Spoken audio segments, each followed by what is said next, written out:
अस्सलाम वालेकुम। मेरा नाम मोहम्मद आरफ है, लांदा रहने वाला। मैं लच्छां की मजदूरी करना। मशीन है पुरानी जी, ये हो गई है खराब। है थल्ले सारे टंके लगे न, यह दीवा जिहड़ा ये भी लीक है, यह सारा आवे दो। तो मैं ये 5 सालों तो रोजगार कर रहा, ये हुण खराब हो गई है। साइकिल तो मैं मजदूरी करना, एक बीबी है, मैं अपना टाइम पास कर रहा। हुण ये मशीन खराब होया 2 महीने हो गए ने, तो मैं बिल्कुल बेरोजगार हो गया। बिल्कुल गाढ़े लाग के ना ये ख़त्म हो गई है। ठीक है, तो ये हुण नवीं मशीन मैं गुजरा वाले फोन करके पूछा, तो उन्हें आख्या 9000 की आउंदी है मशीन।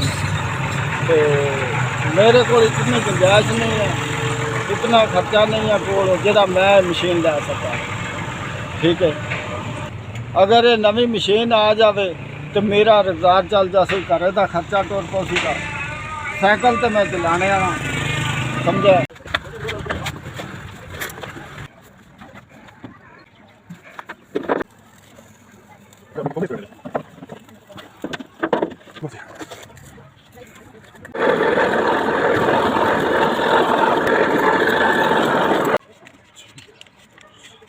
₹8000 हेलो जी। अस्सलाम वालेकुम।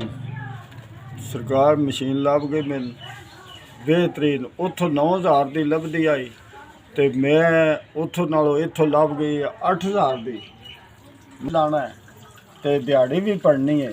मेहरबानी इन्हां दी जिन्हां सानूं आख्या जी इतों लभ जासी, जिन्हां सानूं दे छड्डी है, ते असी अगों भी साडा काम चल गया, साडे बच्चों की रोजी चल गई है।